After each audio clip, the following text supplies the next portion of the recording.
No band has had a bigger impact on me than Blink-182. Throughout my early teenage years, I consumed every bit of Blink media that I could come across. Every album, every live video, every behind-the-scenes documentary, my friends and I were obsessed. It was arguably one of the best times to be a Blink fan. We had access to all of the pre-hiatus albums and the 2 projects they'd put out since reuniting. Blink was back, and we were reaping the benefits. Then 2015 came along. The band had been talking about a forthcoming album for years at this point, when seemingly out of nowhere, Tom DeLonge had been rumored to have left the band. I won't get completely into the history of this, but it eventually came out that Tom was not in the band anymore, and that Alkaline Trio's Matt Skiba would be filling in for a few show dates that Blink had already been booked for.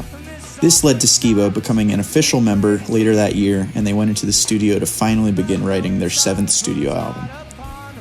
This leads me to today's subject, California. My thoughts on it have varied wildly since its initial release in July of 2016. Now that enough time has passed since it came out, I thought it might be interesting to go back through this thing track by track and see what Mark, Travis, and Matt got right, and maybe where they might have missed the mark. Cynical. This song, dude, holy crap. What a way to open this album. Even if you aren't a fan of post-Tom DeLonge Blink, you have to admit this is one hell of a tune. You have that classic Mark Hoppus bass tone as started out, strumming those power chords like it's nobody's business. The lyrics are decent enough, with some references to his inner voice telling him to give up, then boom! Whole band's in. Travis Barker's blast beats are immediately recognizable as his and his alone. His scream after goofing the timing leads us into the progression for the next verse. Some great call and response from Mark and Matt as it builds into a massive chorus. Matt shows how capable he is vocally, even if the pitch correction is a bit more noticeable than I'd like to care to admit. Great song, I'd say almost perfect. It screams Blink-182 and shows you that the album you're about to listen to is not Neighborhoods. Bored to Death. This was the first song released from California. I distinctly remember seeing that it had leaked onto YouTube while in class one day. I threw on my headphones and was filled with joy as soon as the opening riff began. Such a great mix of Plus 44 and Blink-182 vibes. The chorus is super hard-hitting, with those pop chords underneath to guarantee a place on the radio. It's a quintessentially Blink-sounding song. Classic Mark Hoppus bridge thrown in for good measure, this was the perfect song for Blink to release as the first single. It encapsulates so much of the older Jerry Finn-produced sound, thanks to John Feldman. My main criticism of the song is actually how noticeable the pitch correction can be at times, especially as more and more harmonies start to show up, but overall I think it's a pretty solid track. She's Out of Her Mind. Right out of the gate, this song sounds like it was taken from a B-side of Take Off Your Pants and Jacket. The intro is about as Blink sounding as anybody can get. So sick, but then it starts to fall apart a bit. We get hit with the beginning of the pre-chorus.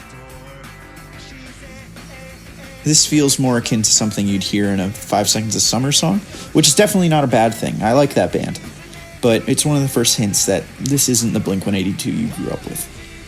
We have a decent enough chorus, but I can't help but unhear the Five Sauce influence, especially on the chord choice with the Bauhaus line. The lyrics also feel pretty fake throughout the tune. They're singing about a girl who's wild and out of her mind, which is totally fine and could make for a fun pop-punk theme. But when they go to describe how she is so out of her mind, Mark and Matt describe the girl as wearing black skirts, black shirts, listens to Bauhaus and The Cure, and she's a bit antisocial, I guess. But yeah, this song isn't too bad. I definitely skip over it more often than not while listening to the record. Los Angeles. So many people hate this song. Or maybe that's just what I've seen on Reddit. For me, this song again falls into the meh category.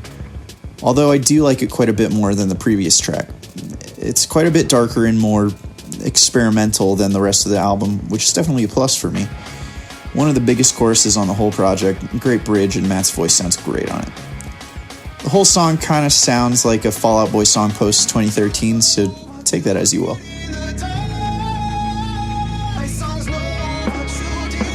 Not the worst song, but also not super memorable. Sober. Here's another super meh song for me. For whatever reason, during the initial na-na portion of the song, it gives me mad Lorax vibes. Am I the only one?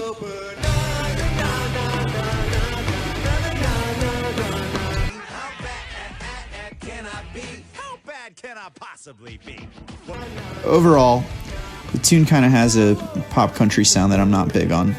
I don't have much to say about this song. The best I can say about this song is the way Mark's voice breaks up and distorts during his verse. I guess that's pretty cool. The 808 clap sound during the chorus kills it for me. So yeah. Built this pool. My criticism of this song will be longer than the song itself. And it's going to have just as much content and be just as funny. Anyways, this riff's pretty good. No Future. This is actually one of my favorite songs on the album. To me, it kind of sounds like a perfect mixture of Blink, Alkaline Trio, and Goldfinger. The lyrics are mostly nonsensical, motivational statements. Musically, this thing is great, though. Skiba's verse is one of my favorite moments on the album. The gang vocals are a fun addition and work in the context of the song.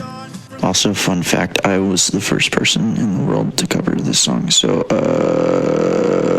check that out maybe, I don't know. Home is such a lonely place. This song sounds like it should be in an insurance commercial, which sucks because I think it's one of the strongest songs lyrically on the record. This one could definitely benefit from a less shiny production. Other than that, there's not much to say. I think it's funny that you can tell he's playing power chords even on the acoustic. A very Tom-spirited touch, but I don't think this was intentional. Kings of the Weekend. This song sucks. Left Alone. Here's my controversial take on this song. Meh. So many people that I've seen on Reddit love this song, talk about how it should have been a lead-off single and all that. I don't think this is a bad tune, but there's nothing that really excites me about it. The vocals are so f***ing over-polished, and the song again sounds like it's about meaningless lines that the band thought sounded cool together. I'd love to hear the unedited vocal take for Matt's chorus. You can hear how powerful he sang it, but the production really ruins this track for me. Rabbit Hole. Does anyone remember when Mark was talking about how this song is going to be huge for the band and how excited he was to play it on tour? Yeah, the fact that they haven't should speak volumes. This is far from the worst song on the record, though. It's got a great energy and... yeah, that's actually about it. San Diego. They named it San Diego, which of course in German means a whale's vagina. This song and Cynical are tied for my favorites on the album. This one tends to get pushed ahead a little bit because I feel the vocals aren't as noticeably pitch corrected. Such a great breakup song on the surface and plenty to dive into and interpret if you're into that. Killer chorus hook, and I love the emotion behind the instrumental after chorus too. Maybe it's just because I've spent so much time idolizing these guys, but yeah, it's a sick song. I don't really have any criticisms. If I had to have one, maybe the intro sounds a bit too much like a few of the other songs. I don't know, it's still good. The Only Thing That Matters. I really wish there was more to this song lyrically. Feels pretty impersonal and fake to me, but the tune of it is killer. It leans a lot more into the older Blink style. I dig it, but also feel it should have been placed earlier on the track list. Bass sounds great, but why is Matt's verse so similar to the one in No Future, though?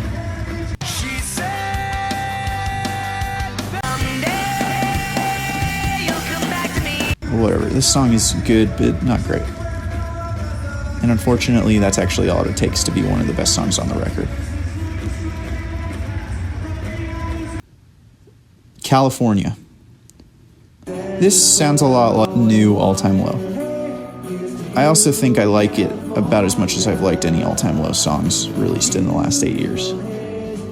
Can we all admit the chorus line is terrible?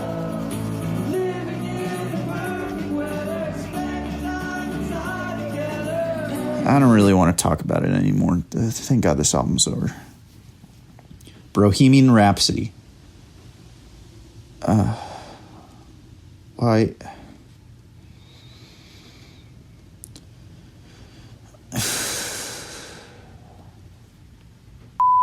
Now let me get something straight. I do not hate this album. I think there are plenty of songs that were totally enjoyable, and they were not meant to be dissected and studied. They're fun, summer, pop-punk tunes, which is what the band was going for, it's obvious. However, I always felt Blink was able to add in a certain amount of relatability and personality into all their songs, and that elevated them. They could have a breakup song where they talked about f***ing their dog, but man, they'd sell it. You believed that they were using the humor to offset the realness of their situations. With these new songs, I don't see these as real lyrics. I don't believe it when Mark is calling himself the King of the Weekend. I can't relate when they're calling themselves Teenage Satellites. It's hard to say whether this is a product of the band getting older, or if I just am.